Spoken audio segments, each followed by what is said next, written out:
Comment une jeune fille de 12 ans, au parcours scolaire exemplaire et au QI de 140, a-t-elle pu assassiner sa meilleure amie? Tout le monde se pose la même question. Qu'est-ce qui a poussé la fillette à commettre une telle horreur? Avant de commencer, abonnez-vous à la chaîne pour encore plus de vidéos mystérieuses. C'est une journée ordinaire au Japon, le 1er juin 2004 plus précisément. Les parents vont au travail, leurs enfants se rendent à l'école et pourtant, personne ne se doute que ce jour-là, deux familles sont sur le point de voir leur vie basculer à tout jamais. Natsumi Tsuji et Satomi Nichiari vont à la même école. Satomi a 12 ans et Natsumi en a un de moins. Elles sont bonnes amies, d'ailleurs, elles font toutes les deux partie de l'équipe de basket de l'établissement. Cependant, ce que peu de gens savent, c'est qu'elles s'étaient disputées quelques jours avant par le biais d'un forum. C'est vrai qu'en 2004, les gens utilisaient souvent des forums de discussion pour parler en dehors de l'école. Les réseaux sociaux tels qu'on les connaît aujourd'hui n'existaient pas encore. Leur querelle avait commencé quand Satomi avait critiqué le physique de Natsumi, notamment sur son poids. On sait bien comment sont les enfants, ils se disputent souvent et puis se réconcilient et oublient. Mais Natsumi n'oublie pas aussi vite. Elle veut donner une bonne leçon à Satomi. Comme tous les matins, elle embrasse ses parents avant de partir à l'école. Mais ce qu'ils ne remarquent pas, c'est que la petite a un secret. Natsumi a dissimulé un cutter dans sa poche. Quand elle arrive à l'école, comme d'habitude, elle retrouve Satomi et les deux filles vont en classe. Rien ne semble anormal jusqu'à ce qu'arrive la pause déjeuner. Natsumi demande à Satomi de l'accompagner dans une salle de classe vide car elle veut lui montrer quelque chose. En chemin, elle lui dit qu'elles vont jouer à un jeu, mais que l'une d'entre elles va mourir. Satomi rigole et lui demande d'arrêter de plaisanter avec des choses pareilles. Pour elle, Natsumi ne le dit pas sérieusement. Les filles arrivent dans la salle vide et Natsumi demande à son amie de s'asseoir pour jouer à ce nouveau jeu très amusant. Satomi s'assoit, Natsumi lui enlève ses lunettes et lui propose de lui bander les yeux. Satomi refuse. Alors, Natsumi place sa main sur les yeux de son amie, sort le cutter de sa poche et en un geste, plonge la lame dans son cou et lui tranche la gorge. La pauvre petite a la gorge à moitié ouverte. Elle ne peut plus crier pour appeler à l'aide. Natsumi continue de se déchaîner sur elle et plante sa lame dans les bras de sa victime. Satomi s'effondre au sol et se vide de son sang, tandis que la meurtrière reste debout au-dessus d'elle pour la regarder mourir. Natsumi quitte la pièce, le cutter à la main et son uniforme maintenant taché du sang de son amie. Elle retourne dans sa classe manger avec ses camarades. Quand elle arrive, sa maîtresse est horrifiée. Avant qu'elle ne lui demande ce qui s'est passé, Natsumi avoue son crime en répétant « Ce n'est pas mon sang, j'ai fait quelque chose de mal ». L'enseignante appelle la police, qui arrive en quelques minutes sur les lieux.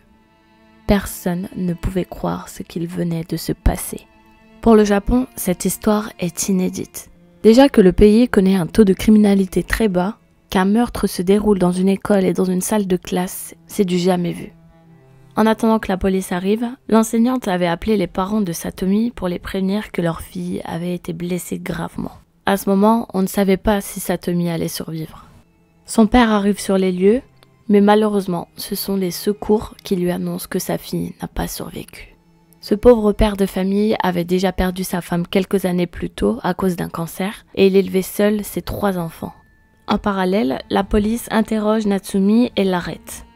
Elle n'arrête pas de répéter qu'elle regrette son geste, elle sait qu'elle a fait une mauvaise chose et elle ne cesse de s'excuser. Les agents l'emmènent en garde à vue, mais là-bas, elle change de comportement. Elle se ferme totalement et ne parle plus. Quand on lui demande pourquoi avoir tué sa meilleure amie, elle reste silencieuse. Elle ne répond à aucune question. C'est assez frustrant puisque tout le monde veut comprendre comment une jeune fille brillante en est arrivée à commettre l'irréparable. Et c'est finalement après quelques jours qu'elle craque. Elle explique toute l'histoire aux enquêteurs. Elle raconte aussi que depuis un certain moment, ses parents lui mettaient la pression pour avoir de meilleures notes à l'école. Au vu de la chute de ses résultats, ses parents ont estimé qu'elle devait arrêter de pratiquer le basketball et se concentrer sur ses études. Mais à partir de là, Natsumi n'avait plus d'activité extrascolaire. Alors, elle s'est réfugiée sur Internet. C'est ainsi qu'elle a découvert des films et des livres d'horreur comme Battle Royale, et c'est comme ça qu'elle a développé un goût prononcé pour le gore. Pour autant, on peut aimer ce genre de choses sans vouloir passer à l'acte. Mais sur le blog de Natsumi, on a retrouvé plusieurs histoires qu'elle avait écrites et inventées, dans lesquelles elle reprenait ses camarades de classe et décrivait comment elle les tuait. Et on découvre aussi que ce n'est pas la première fois qu'elle ramène des objets dangereux à l'école, puisqu'un mois avant le meurtre de Satomi, elle avait amené un cutter à l'école pour menacer des élèves. 3 mois après son crime, le 15 septembre 2004, Natsumi est condamnée à être internée dans un établissement psychiatrique car le juge estime qu'elle est trop dangereuse pour la société pendant 4 ans. Et en 2008, après avoir purgé sa peine, elle a été placée en résidence surveillée jusqu'en 2013 où là, elle a été confiée entièrement aux soins de sa famille qui ont déménagé dans un lieu qu'on ne connaît pas. Ce qui veut dire que Natsumi vit actuellement en tant que femme libre sous une nouvelle identité. Mais l'affaire ne s'arrête pas là. Cette histoire a lancé un véritable débat sur le contenu disponible sur Internet pour les plus jeunes et sur la façon dont les parents pourraient empêcher leurs enfants d'accéder à ce genre de contenu. Et deuxième chose, c'est l'identité de la meurtrière. Au Japon, l'identité d'un criminel est rarement faite publique. Alors comment connaissons-nous l'identité de Natsumi? Eh bien, c'est parce qu'à l'époque, il y avait une photo d'elle qui avait commencé à circuler sur Internet. Et sur celle-ci, on la voyait porter un sweat du Nevada. C'est ainsi que les gens ont commencé à l'appeler Nevada-tan, suffixe qui signifie mignonne en japonais, et cela a créé une véritable controverse. Des gens semblaient fascinés par Natsumi, par le fait qu'elle ait fait quelque chose d'aussi grave à un si jeune âge, et certains la considéraient même comme une idole et une héroïne, puisque des dessins d'elle sont apparus sur internet où on la voit porter un sweatshirt avec écrit Nevada, ou encore où on la voit tenir un couteau ensanglanté. Cette histoire de sweat a été tellement loin que le Nevada a dû cesser temporairement de vendre ses sweats, tant il y avait de commandes et de gens voulant mettre la main sur le sweat de la meurtrière Nevada-tan. Rappelons-nous que Natsumi n'est pas un personnage de fiction et Satomi non plus. Natsumi a tué sa meilleure amie et il n'y a aucune raison d'idolâtrer une telle chose. Et vous, que pensez-vous de cette histoire? Vous pensez que Natsumi est au courant qu'elle est devenue une célébrité sur internet?